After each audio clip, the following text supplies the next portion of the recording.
आपको एक कहानी सुनाता हूँ। एक मजदूर था, सुबह से मजदूरी को निकल जाता था, शाम को घर आता था। जो कुछ लेके आता था सारे घर के लोग खा कर सो जाते थे। कुछ दिन बाद उस गरीब लड़के ने शादी की। शादी के चंद साल बाद उससे बच्चा पैदा हुआ। उस बच्चे का बाप मजदूर था, मजदूरी करता रहा, लेकिन उस मजदूर को एक कोशिश रहती थी कि यार मैं कुछ बड़ा करूँ, ठीक है ना कुछ ऐसा करूँ कि मतलब कि मेरे बच्चे जो है ना वो सुकून से खा सकें, पी सकें, रह सकें। पढ़ाई के साथ साथ उसे ये भी जज्बा था कि मैं पढ़कर एक आर्मी बनूंगा। खुदा ने उनकी सुन ली। एक दिन वो आर्मी में सिलेक्ट हो गया। कुछ सालों तक उन्होंने नौकरी करता रहा। वहाँ पर आर्मी में उसका जो सपना था अपने बच्चों को मतलब कि पढ़ाना लिखाना सब कुछ उन्होंने किया। अपनी तरफ से उन्होंने पूरी कोशिश की कि मेरे बच्चे पढ़ लिख कर बड़े बने। ये आर्मी में था, इसके बच्चे पीछे आज़ाद रहे। जो 2 बच्चे थे वो आज़ाद रहे। उनको कोई भी ना डांटने वाला ना मारने वाला। एक माँ थी, माँ घर में होती थी, वो क्या कर सकती थी बच्चों को। और कुछ दिनों के बाद टाइम पूरा हुआ, वो वापस आया, उसको रिटायरमेंट मिली। रिटायरमेंट मिलने के बाद उसका जो बड़ा बेटा था उनको एक दुकान लगा के दी उन्होंने। वो दुकान नहीं चल सकी, बंदा नहीं था, कुछ भी था, मतलब कि काम धंधा जो था दिन ब दिन पहले जो था वो थोड़ा चला, लेकिन बाद में थोड़ा स्लो होता गया, मतलब कि वो दुकान भी बंद हो गई। फिर उन्होंने सोचा कि कहीं पर खेती बाड़ी करते हैं, कहीं पर बैठ जाते हैं। तो उन्होंने एक जगह पर घर बनाया। वहाँ पर जो ज़मींदार था उनसे कुछ ज़मीनें ली। ज़मीन लेने के बाद वो खेती करते थे। पहले साल खेती की, लेकिन दूसरे साल नहीं हुई, कुछ लड़ाई हो गई, कुछ वो बैठा रहा। तो उनका जो छोटा बेटा था वो दरअसल बहुत काम करता था, मेहनती था, मजदूरी भी करता था, जो उनको आता था, पढ़ा लिखा नहीं।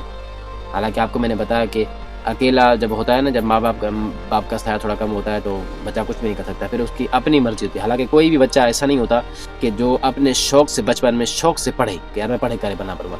जब वो बड़ा बनता है फिर उनको एहसास होता है कि यार काश पढ़ लेता, काश कुछ कर लेता। तो दोनों बच्चे पढ़े नहीं, बड़े हो गए। बड़े होने के बाद छोटा बच्चा था तो बचपन से लेकर मेहनती था, मजदूरी भी करता था, मतलब कि कितनी भी दुखी क्यों ना हो, मुश्किल काम क्यों ना हो, लेकिन वो करता था। लेकिन बड़ा बेटा ना वो काम करता था, ना मजदूरी पे जाता था, ना कोई किसी की मतलब के हेल्प करता था। वो अपनी दुनिया में मगन था, दुकान पे था। दुकान छोड़ने के बाद उनके दिल में यही था कि मैं यूट्यूबर बनूंगा। कुछ दिनों के बाद उन्होंने एक टीचर भी बना लिया जिसका नाम था काशिम मजीद। आपने सुना ही होगा। काशिम मजीद ने फीस भी ली। उन्होंने फीस इधर उधर से की, मतलब कि जमा करके उनको दे दी। फीस देने के बाद उनका जोश और भी बड़ा हुआ कि यार मैंने इतने पैसे खर्च किए हैं, अब इन्हें वापस करने हैं। मेहनत करनी है, कुछ भी करना है, लेकिन ये पैसे जो है ना वापस करने हैं। मेहनत के बाद ये पैसे मिलेंगे, वैसे हमें पैसे ये मिलेंगे नहीं। तो ये मेहनत करता रहा। फिर उनको काम उन्होंने बताया कि ये काम है, आप कौन सा करना चाहते हो। उन्होंने एक काम चुना, ब्लॉगिंग। हालांकि उनको दूसरा कुछ भी नहीं, कोई और टैलेंट नहीं था, कोई पढ़ा लिखा नहीं था, तो उनको व्लॉगिंग जो लगी ना वो मुश्किल तो थी, लेकिन दूसरे जो टॉपिक्स थे उनमें से वो आसान था। चैनल भी बनाया, ठीक है ना, वीडियो अपलोड करता रहा और करता रहा। तकरीबन उसके 30 वीडियो अपलोड हो गई। उनको रिस्पांस कुछ भी नहीं मिला, तो उन्होंने फिर भी कोशिश करती रही, लेकिन उनको जो है ना दिन ब दिन उनका जो शौक था वो ख़त्म होता जा रहा था कि यार वीडियो वायरल होती नहीं है, यूँ मतलब कि दिन ब दिन मैं मेहनत करता रहूँ, फ़ायदा क्या होगा। लेकिन उन्होंने मेहनत करता रहा। उन्होंने आहिस्ता करके 35 वीडियो बना ली।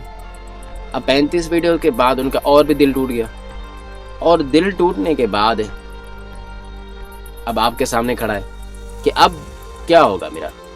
मैंने फीस भी दे दी, अब वो आपके सामने खड़ा है, आपसे सारी कहानी बता रहा है कि इस तरह हुआ, ये हुआ। अब कुछ समझ में नहीं आ रहा, तो थोड़ा शौक कम हो गया। लेकिन कम होने के बावजूद भी अगर हमारा शौक कम हो गया तो क्या।